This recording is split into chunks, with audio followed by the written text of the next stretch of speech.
Donc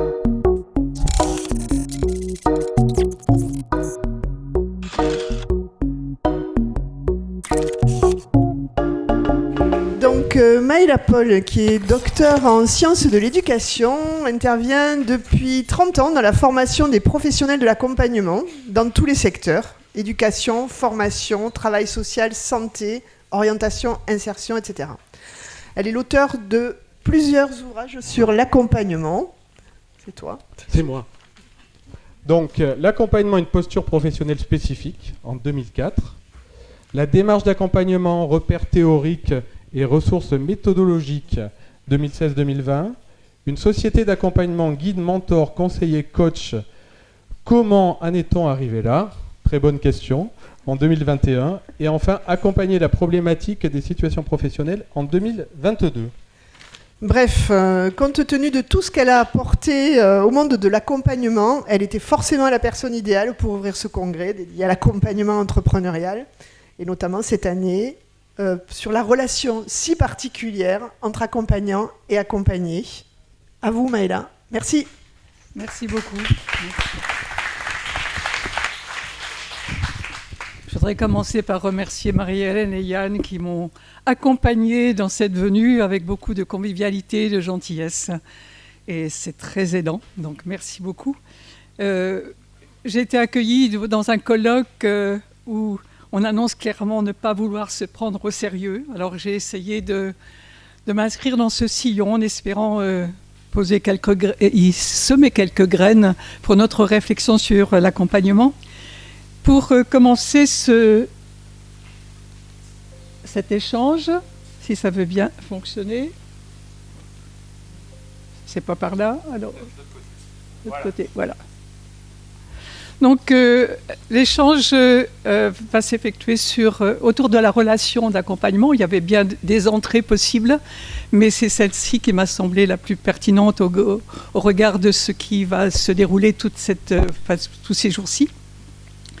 Et je voudrais d'abord apporter une information sur ce titre. On le devrait à Salvador Dali, qui aurait dit Picasso est peintre, moi aussi.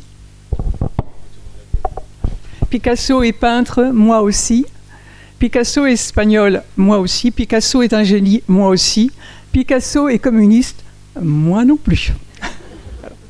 Donc ça a été repris, la formule a fait fortune, effectivement. Et donc, je vais aborder avec vous l'accompagnement sous le registre de la relation. Bon, ça va pas fonctionner. Voilà, il faut que j'appuie plusieurs fois, apparemment. Donc, la relation, en fait, si je suis les principes du philosophe Francis Jacques, elle est première. Elle est première dans ce sens où, dès notre venue au monde, nous ne pouvons pas ne pas être en relation les uns avec les autres. Et l'accompagnement n'échappe pas à ce fondamental, c'est-à-dire que la relation est première. Donc, on va donc exclure dans la compréhension de l'accompagnement ce qui accompagne la côte de bœuf, par exemple, ou ce qui accompagne le magret de canard. En fait, quand on parle d'accompagnement, fondamentalement, on parle de l'accompagnement entre deux êtres humains. Donc, on pourra poser une première définition, échanger autour de cette première définition d'accompagnement. Un dispositif relationnel. Avant tout, c'est un dispositif relationnel visant à créer les conditions d'une situation interlocutive pour qu'une personne questionne la situation dans laquelle elle se trouve et s'en affranchisse grâce au cheminement entrepris au sein d'un cadre institué et instituant.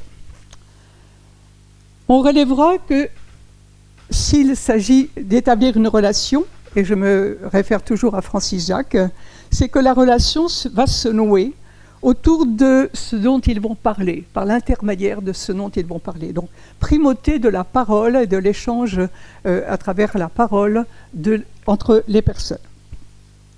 Comme chacun sait, l'un des premiers éléments constitutifs de la relation est effectivement la confiance. Or, pour qu'il y ait effectivement dialogue, échange, que la parole se libère, il faut qu'on puisse se confier.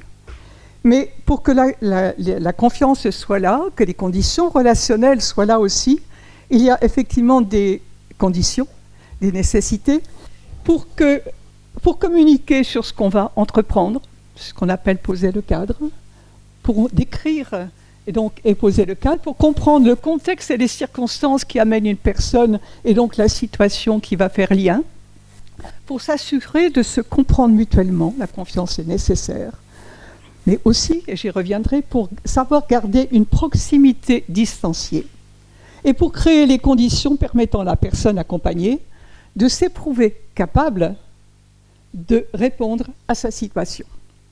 Voilà, condition nécessaire à la confiance. Or, ce n'est pas un secret, la confiance... Ah, j'ai besoin d'appuyer plusieurs fois. Voilà.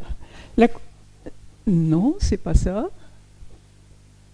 Bon, ça passe pas. Ah, voilà. Voilà. Donc, un secret pour personne, et ça fera une trame dans l'échange que je construis avec vous, c'est que, effectivement, la confiance est nécessaire, mais il y a la nécessité de ne pas confondre confiance et séduction. Or, c'est pas si simple que ça. J'aborderai ensuite le fait que la relation est souvent abordée sous la dichotomie presque entre distance et proximité. On parle toujours de juste distance, on aspire à une juste distance, et pourquoi pas parler de juste proximité ? En fait, la distance, elle pourrait passer pour une prétention, c'est-à-dire que moi, je ne me laisse pas manipuler, donc je prends mes distances par rapport à ce qui se joue là chez vous.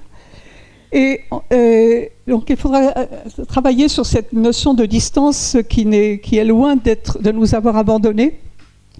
Par contre, si distance et proximité, j'y reviendrai tout à l'heure, ne sont pas forcément appartiennent à notre réflexion sur l'accompagnement, ce que je vais relever, c'est la notion de justesse.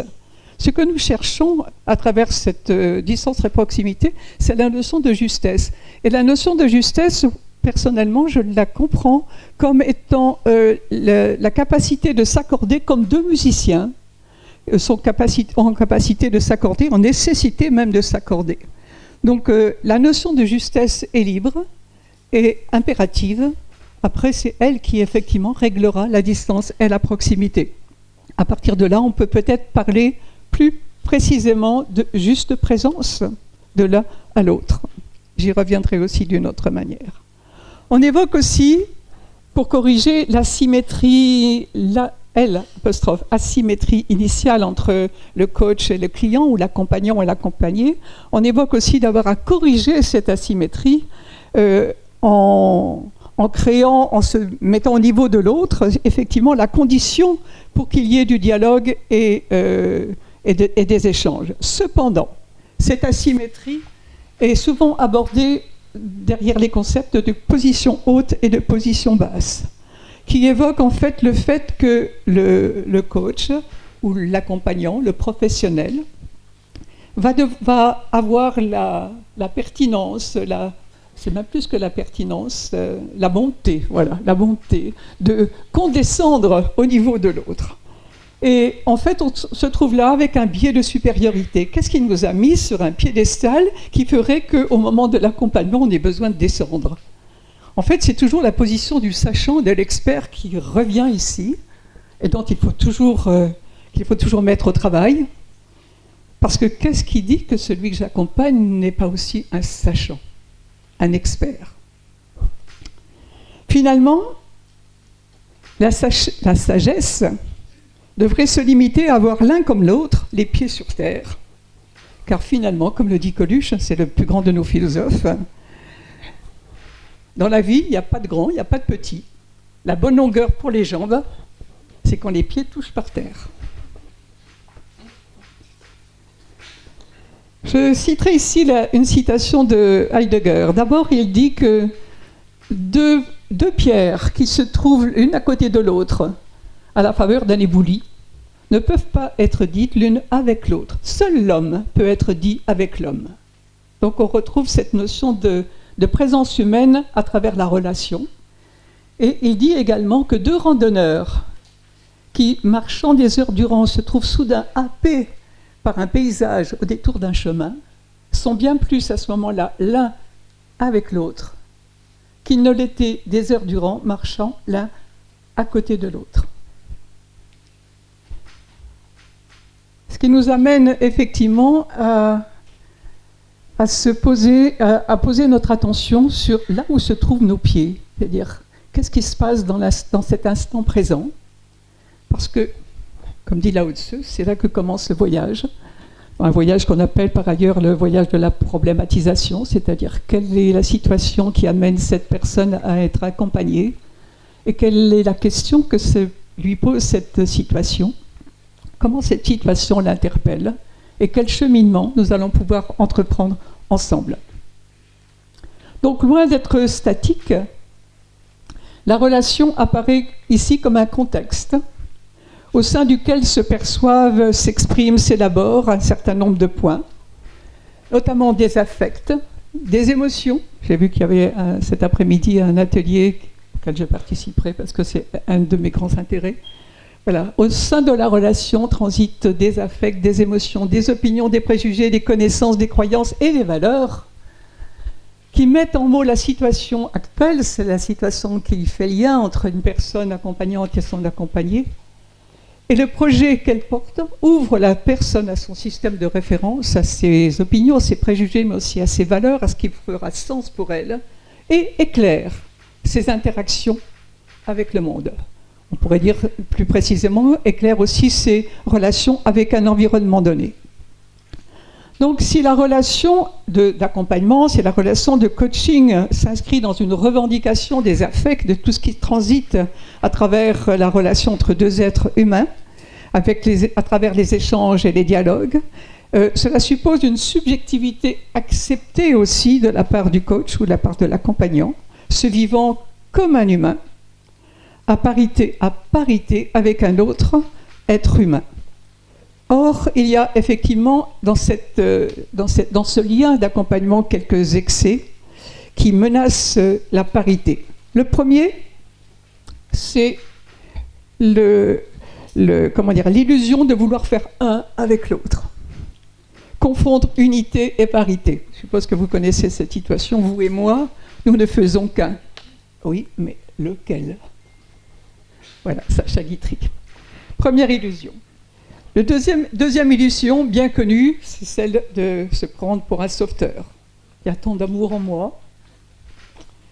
La troisième illusion, plus sournoise, est faire feu de tout bois. C'est-à-dire ne pas prendre référence sur tous les concepts, notamment ceux qui sont à la mode, qui passent, qui nous plaisent à un moment, sans vérifier la conception que décrivent ces concepts-là. À quelle théorie ils appartiennent? Quelle conception ont-ils du sujet humain et surtout du sujet humain en relation avec un environnement, avec le monde d'une manière générale? Quatrième leurre, c'est la fameuse neutralité bienveillante. D'abord, neutralité. La neutralité ne peut pas exister, puisque dès qu'il y a deux personnes en présence, il y a nécessairement des choses qui vont modifier la perception de l'un comme la perception de l'autre. Donc, non seulement elle n'existe pas, mais elle n'a pas à être bienveillante.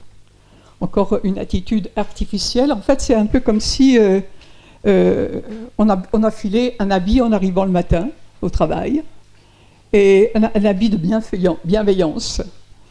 Et ça ne trompe personne, sauf celui qui est dans l'habit en question et qui a un rôle de clown pour l'histoire.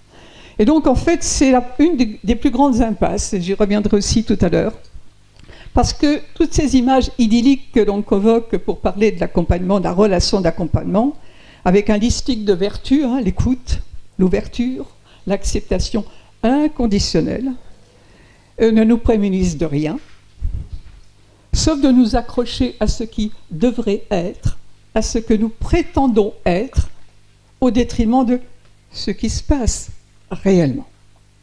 Ça, c'est la seule manière d'avancer, l'un comme l'autre, l'un avec l'autre. Qu'est-ce qui se joue? Quel regard, quelle conscience il apparaît de moi dans le regard que l'autre me porte? Et je peux aussi parler de réciprocité. Donc un certain nombre de leurres menacent la relation. Le déni de l'influence, le renoncement à la consistance de sa présence aux côtés d'un autre, l'annulation pure et simple de l'autorité qui émane d'un ordre institué des places. Il ne faut pas oublier que je suis un professionnel et mandaté pour accompagner quelqu'un d'autre. L'évitement de l'affrontement quand il est nécessaire, le conditionnement d'autrui à des normes, l'absence de confrontation de point de vue, etc., etc. Donc la relation, si elle est première, si elle est importante pour construire l'accompagnement, elle est effectivement menacée de toutes parts. D'autant plus que lorsque les coachs travaillent en entreprise, ils doivent tracer une voie dans un environnement, dans un monde conceptuel dont les caractéristiques ne sont pas d'emblée sur la même longueur d'onde. On y parle, on y parle davantage de boîte à outils et de techniques que de relations et de liens.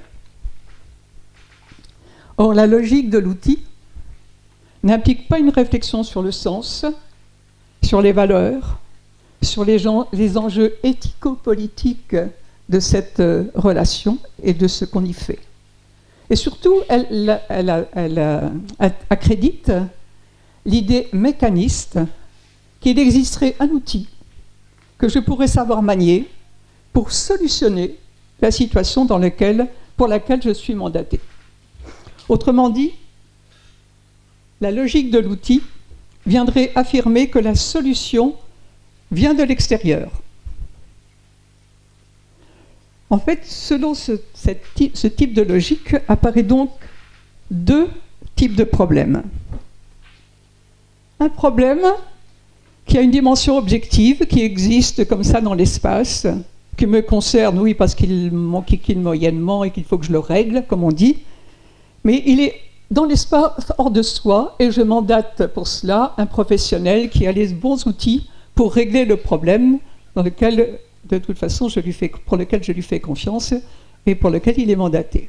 Mais il y a aussi un autre type de problème, qui est le problème qui interpelle.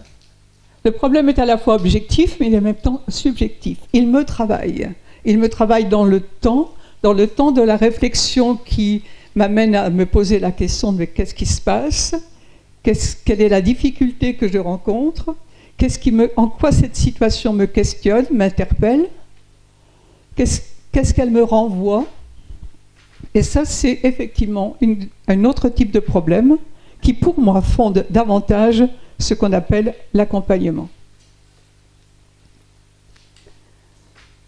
Dernier point, ou presque dernier point pour aborder la relation, c'est un classique, c'est Rogers, naturellement. À savoir que dans la littérature de Rogers, c'est de l'écoute active et la communication, je ne sais plus son nom, c'est pas grave. 3 conditions sont nécessaires et suffisantes pour une relation efficace. La congruence, le regard positif inconditionnel et la compréhension empathique. Alors, je l'ai suggéré déjà tout à l'heure, tant que ce sont des habits qu'on enfile le matin en arrivant au travail, il y a peu de chances que ça fonctionne. Sauf à créer un monde d'illusions dans lequel on entraîne l'autre et soi-même. Et pour ça, ça laisse des traces. Donc le problème, effectivement, de ces conditions nécessaires et suffisantes pour Rogers, c'est que ce ne sont pas des habits qu'on enfile le matin au travail, ce sont des variables du processus relationnel entre deux personnes. C'est-à-dire qu'ils peuvent survenir, on fait en sorte qu'ils surviennent, mais on ne peut pas les commanditer. On ne peut absolument pas en faire illusion. Donc ce qui apparaît là, c'est que la relation, et c'est ce que Rogers a tenté de dire, c'est que la relation est le produit des interactions entre les individus. Elle est produite par la qualité des interactions.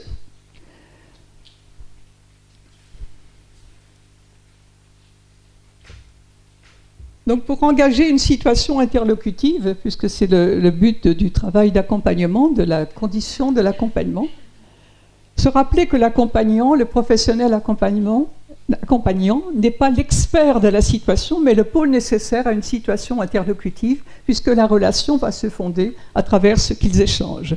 Il crée une extériorité, il incarne une altérité, et le simple fait, je dis simple, c'est un peu abusif, le fait d'avoir à faire comprendre à comprendre à un autre ce qui se passe pour moi dans une situation donnée m'amène à me comprendre moi-même. Ce qui confirme ce qui a été posé notamment par le philosophe, le psychologue russe Vygotsky, l'intersubjectivité précède la subjectivité. Et à travers cette relation éminemment intersubjective, ils engagent ensemble ce processus que j'ai évoqué déjà tout à l'heure, qu'on appelle le processus de problématisation. Ce processus est engagé à deux, mais c'est la personne elle-même qui problématise sa situation, la situation dans laquelle elle se trouve, c'est-à-dire qu'elle est amenée à être interpellée, à questionner ce qui l'interpelle dans cette situation, et afin que, c'est le travail à mener, afin qu'elle puisse s'émanciper en tant que personne, mais s'émanciper aussi à travers et grâce à la situation qui les a amenés à être ensemble. Donc en fait, on amène la personne accompagnée à prendre de la hauteur, plus que de la distance, afin que, s'observant penser, elle puisse observer les pentes mentales qu'elle suit, et qui ont jusqu'à maintenant abouti à une forme d'impasse ou d'interrogation. Donc il y aurait deux manières d'établir la relation. Une manière sous la forme de rapport et de lien. Le rapport est nécessaire puisque c'est celui qui s'établit entre un professionnel et un client. Et c'est celui qui sert à poser le cadre et donc les limites à l'intérieur desquelles la relation va pouvoir conserver sa dimension éthique. Mais à l'intérieur du rapport, il s'agit, et c'est toujours un enjeu, de construire du lien. Et l'un ne va pas sans l'autre. On a d'une part la dissymétrie du rapport avec la symétrie du lien. Et ce qui est compliqué, ça rejoint la distance à la proximité du début, c'est qu'on ne peut pas parler de l'un sans l'autre. La distance est nécessaire pour que la proximité ne devienne pas de la promiscuité, et la proximité est nécessaire pour que la distance ne soit pas de la froideur et tout ce qui pourrait être antinomique avec la relation. Donc notre défi consiste, et c'est un défi qui est intellectuel avant d'être ou simultanément à l'acte d'accompagnement, notre défi est d'apprendre à concilier la chose et son contraire. Donc cette fameuse proximité distanciée dont on parlait au tout début. De la disparité des places pour arriver à conjuguer la disparité des places avec la parité relationnelle.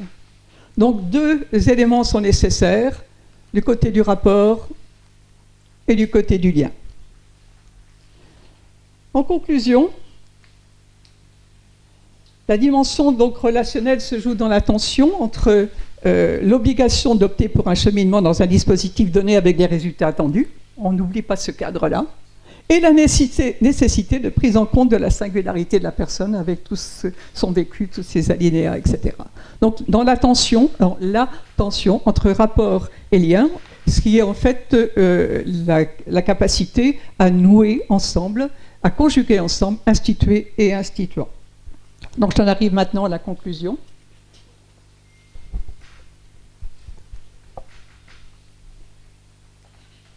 Toute relation dépend d'un contexte ou d'un environnement dans lequel nous sommes imbriqués et avec lequel nous interagissons. Donc il faut donc étendre les velléités d'alliance, de coopération et de solidarité, non seulement avec l'autre, mais de celui qu'on accompagne avec son environnement et de la relation elle-même au sein d'un environnement donné. Donc étendre également la boucle relationnelle à l'environnement dans lequel nous nous trouvons, en sachant que l'un comme l'autre, nous sommes intimement reliés au monde dans lequel nous sommes inscrits. Nous sommes, comme le dit Edgar Morin, pris dans des causalités circulaires. Donc, ce qui nous amène à penser la relation, on a beaucoup parlé de la relation entre l'accompagnant et l'accompagné, l'accompagnant qui est dans la considération inconditionnelle, la bienveillance, et qui se penche vers l'accompagné. Ensuite, on a évolué en en imaginant qu'il y avait quand même un peu d'interaction et ce qui se passait n'était pas unilatéral et que ce qui se passe dans la compagnie également réintroduit du temps.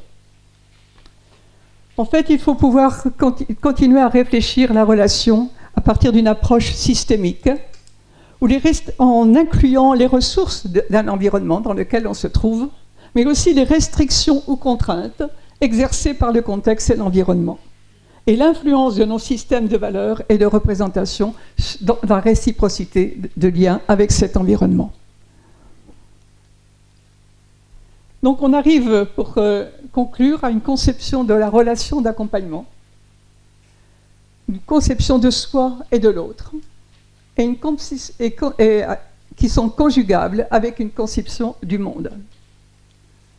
C'est quelque chose, et je terminerai par là, c'est quelque chose qui a été évoqué, enfin qui est évoqué de plus en plus et que nous connaissons à travers l'écologie. Pendant des siècles, on a cru qu'on pouvait faire tout ce qu'on voulait au monde et qu'on n'en subirait rien, puisque le monde, c'était quelque chose à l'extérieur de nous. Et puis, il y a eu un moment où on s'est réveillé qu'en fait, ce qu'on fait au monde nous fait. Et donc, aujourd'hui, la relation d'accompagnement doit pouvoir accéder à cette dimension écologique. Ce que nous faisons l'un avec l'autre a des échos dans le monde dans lequel on se trouve. Je vous remercie de votre attention.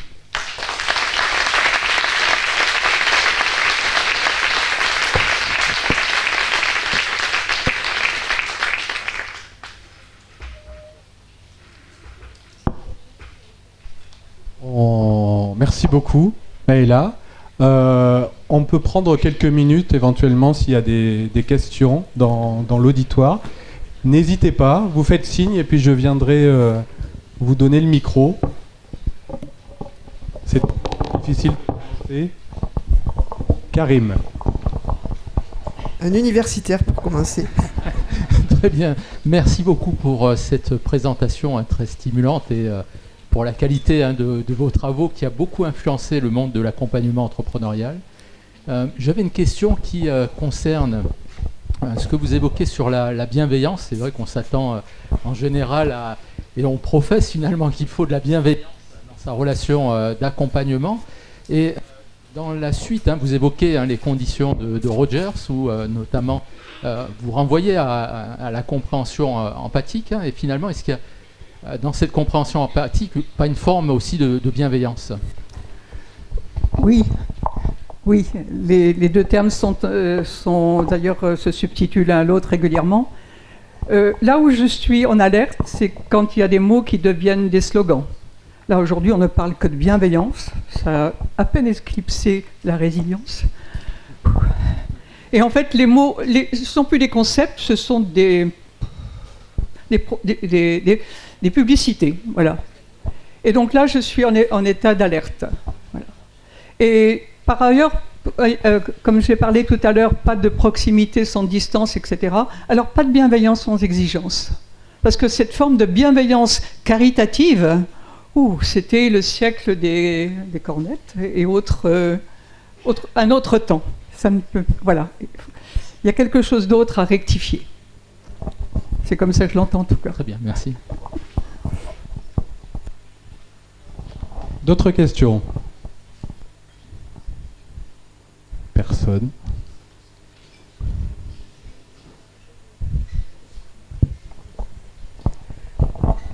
Bonjour, merci pour votre intervention. Christelle Mathieu, agence de développement économique régional.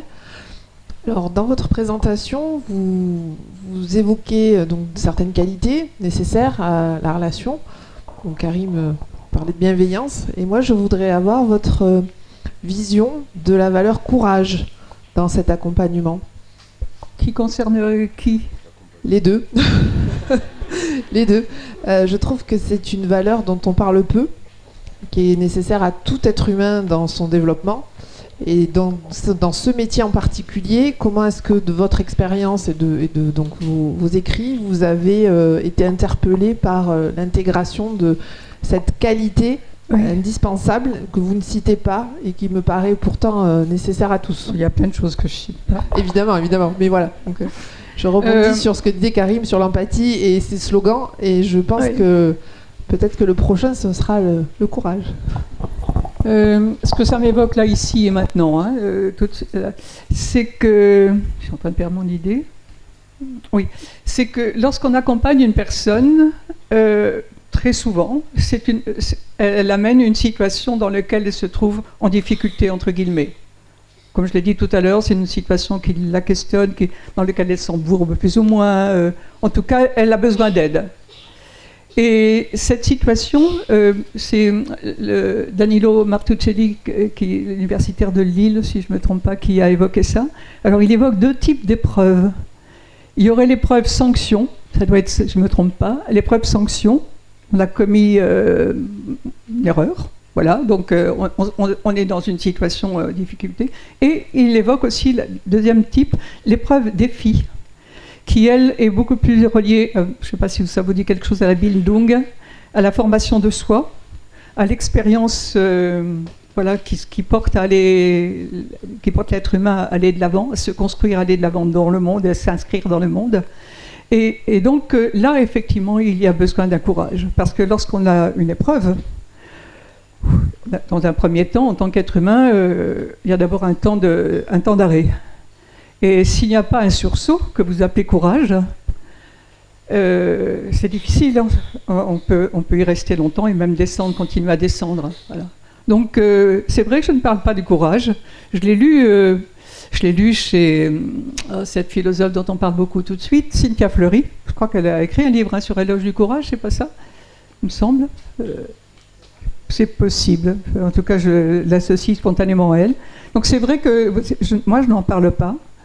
Mais s'il y a un sursaut par rapport à l'épreuve qui nous met au défi d'aller de l'avant et de trouver des ressources en soi et dans l'environnement. Et une des ressources, c'est l'accompagnant qui va être là pour me questionner, pour que je me questionne. Non pas pour me questionner pour avoir des réponses, mais pour que je me questionne sur la situation dans laquelle je me trouve et qui me mène effectivement, qui me met au défi d'aller plus loin, de m'en sortir. Le courage est nécessaire. Oui. Merci.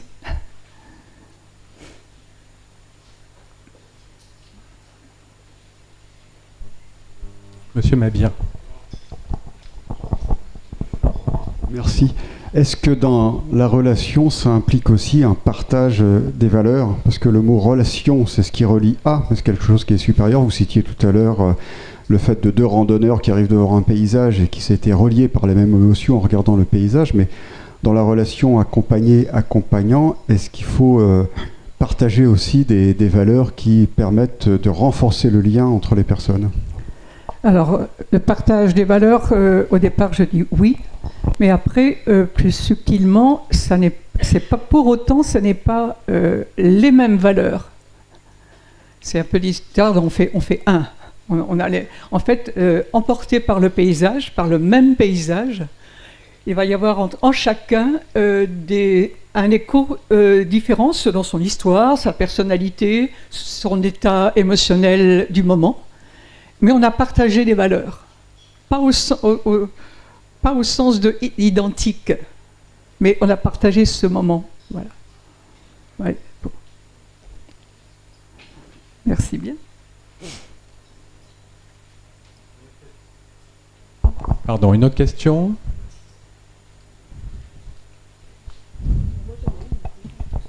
Alors moi j'en ai une du coup. Alors c'est accompagner, je t'aime. C'est je t'aime ou c'est moi non plus? J'ai pas écouté, j'étais pas là quand vous avez...